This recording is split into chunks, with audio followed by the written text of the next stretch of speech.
Lev Tolstoy, İlyas. Ufa quberniyasında İlyas adlı bir başqırt yaşayırdı. Onu evləndirəndən bir il sonra atası vəfat elədi. O vaxt mal heyvandan İlyasın 7 madyanı, 2 inəyi və 20 qoyunu var idi. Bir mülk sahibi kimi İlyas sərvət toplamağa girişdi. Sabahdan axşama qədər arvadı ilə min bir zəhmətə qatlaşdı. Hər kəsdən erkən oyanıb, hamıdan sonra yatağa girdiyi üçün ildən ilə zənginləşdi. Düz 35 il əziyyət çəkən İlyas ən nəhayət böyük var-dövlət qazandı. Atlarının sayı 200-ə, iri buynuzlu heyvanlarının sayı 150-yə, qoyunlarının sayı isə 1200-ə çatdı. Nökər naibləri onun ilxı və sürülərini otarır, qaravaşları isə madyanlarını və inəklərini sağır, südündən kumız, pendir və yağ hazırlayırdılar. İlyasın malı sərvəti başından aşırdı. Bütün mahal cəmaatı ona həsəd aparırdı. Haqqında deyirdilər, İlyas bəxtəvər adamdır. Bu cür varlı hallı birisinə heç ölüm də yaxın düşməz. Nüfuzlu insanlar da İlyasın səsini sorağını alıb onunla dostluq qurmağa can atırdılar. Çox-çox uzaqlardan qapısına qonaqlar gəlirdi. İlyas isə onların hamısını xoş qarşılayır, yedirib içirirdi. Qapısına gələn hər kəsin qabağına kumız, çay, şerba və qoyun əti qoyulurdu. Həyətə qonaqlar girən kimi əlüstü bir-iki qoyun, qonaq qaralap çox olanda isə at kəsilirdi. İlyasın cəmi 2 oğlu və bir qızı vardı. Oğlanlarını evləndirmiş, qızını isə gəlin köçürmüşdü artıq. İlyas kasıb olanda oğlanları onunla birgə çalışar, ilxılara və sürülərə baxardılar. Elə ki ailə varlandı, oğlanlar daha çox əylənməyə meyil saldılar. Bir oğlu isə içkiyə qurşandı. Böyük oğul bir dalaşma zamanı öldürüldü. Kiçik oğlunun arvadı isə çox yekəxana idi deyə həmin övladı İlyasın sözündən çıxmağa başladı. Buna görə də o həmin oğlunu evdən ayırdı. Ayırdığı oğluna İlyas ev və mal qara verdiyi üçün öz sərvəti azaldı. Bundan biraz sonra isə İlyasın sürülərində xəstəlik yayıldı və xeyli heyvan tələf oldu. Sonrakı il qıtlıq yaşandı, ot ələf qəhətə çıxdı. Qara qış xeyli heyvanı məhv elədi. Sonra qırğızlar gəlib ən yaxşı ilxısını zorla onun əlindən aldılar və beləcə İlyasın malı dövləti zavala uğradı. Get-gedə İlyasın maddi durumu pisləşdi, gücü isə azaldı. 70 yaşına çatanda İlyas elə vəziyyətə düşdü ki, xalçalarını, yəhərlərini, kürklərini, içigilərini, daha sonra isə mal heyvanını satmağa məcbur oldu və tamamilə yoxsullaşdı. Heç özü də xəbər tutmadı ki, o qədər sərvət haraya yox oldu və əlacsız qalıb, ağıl yaşında arvadı ilə birlikdə el qapılarında muzdurluq eləməyə başladı. Artıq İlyasın bütün var-dövləti, əynindəki pal-paltarı, kürkü, xəz papağı, içigisi və başmaqları idi. Bir də ağbirçək arvadı Şam Şemagi. Evdən ayırdığı oğlu qürbət ellərə üz tutmuşdu, qızı isə dünyadan köçmüşdü. Odur ki, bu dünyada ahıl ər-arvada əl tutacaq bir kimsə qalmamışdı. Qonşu Muhammed Şahın bu insanlara ürəyi yandı. Özü nə hədsiz varlı idi, nə də çox kasıb. Sadəcə düzənli bir yaşamı vardı və xeyirxah biri idi. Bir vaxtlar İlyasın süfrəsində yediyi duz çörəyi o hələ unutmamışdı. Rəhmi gəldiyi üçün qocaya dedi: İlyas, arvadını da götürüb bizim evə yerləş. Yayda imkanın yetdikcə bağ-bağçada işləyər, qışda mal heyvanı yemləyərsən. Şam Şemagi isə qoy madyanları sağıb kumis hazırlasın. Yeməyiniz, geyiminiz mənim boynuma. Bundan başqa ürəyiniz nə istəsə deyərsiniz. Onu da verərəm. Qonşusuna təşəkkür edən İlyas arvadı ilə birlikdə Muhammed Şahın himayəsinə sığındı. İlk vaxtlar çətinlik çəksələr də sonradan bu şəraitə öyrəşdilər. Ər-arvad qonşunun evində yaşamağa və imkanları yetdikcə işləməyə çalışdılar. Ev sahibinə bu cür adamlarla işləmək əl verirdi.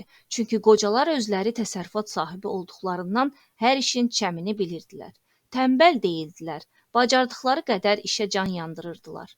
Muhammed Şaha ağır gələn yalnız o idi ki, vaxtilə böyük imkan sahibi olan bu insanlar indi necə ağır duruma düşüblər. Bir gün uzaq diyardan Muhammed Şahın qapısına elçilər gəldi.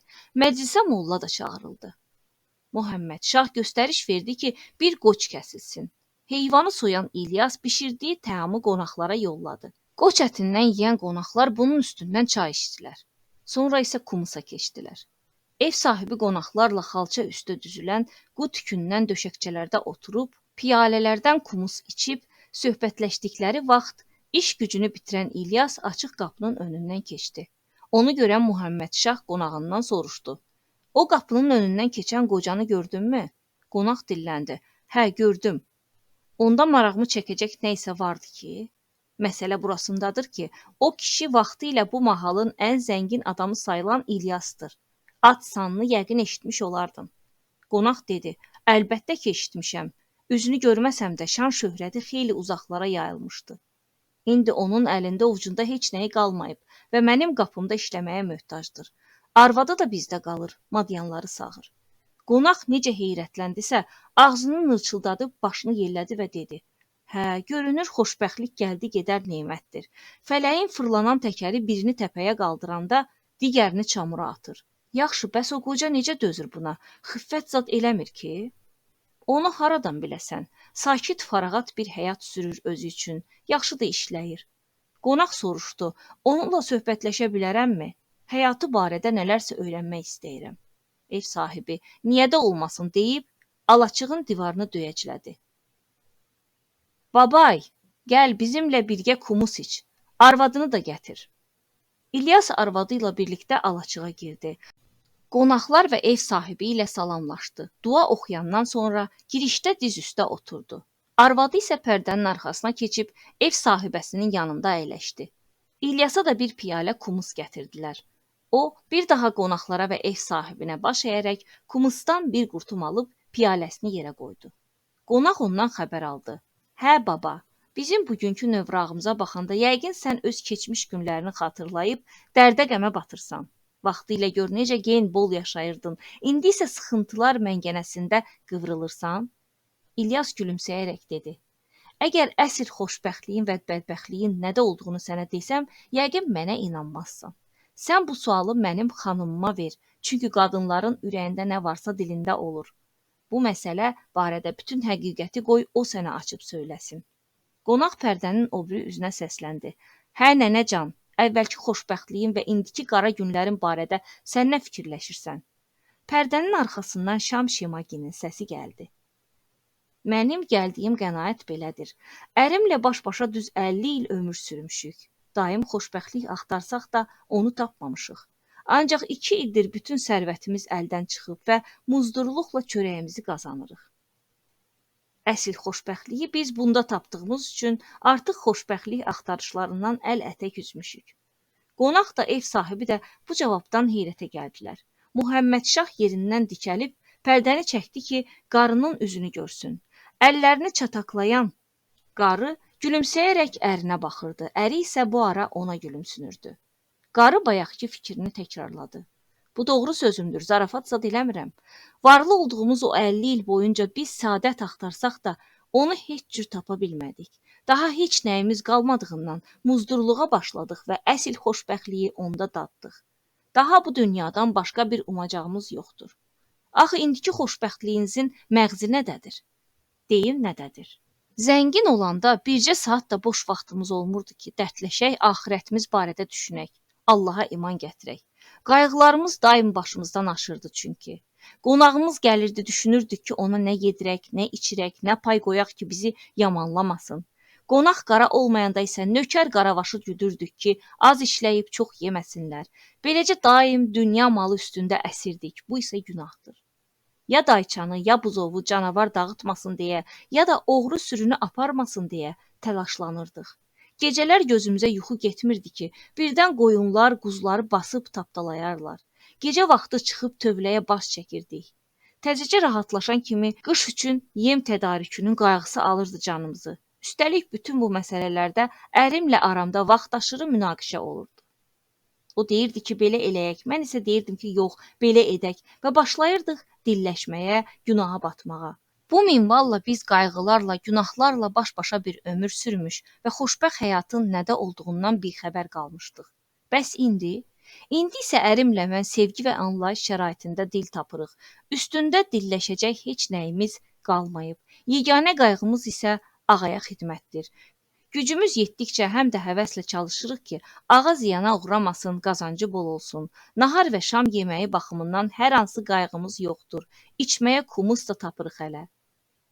Şaxtada isinmək üçün təzəyimiz və isti kürkümüz var.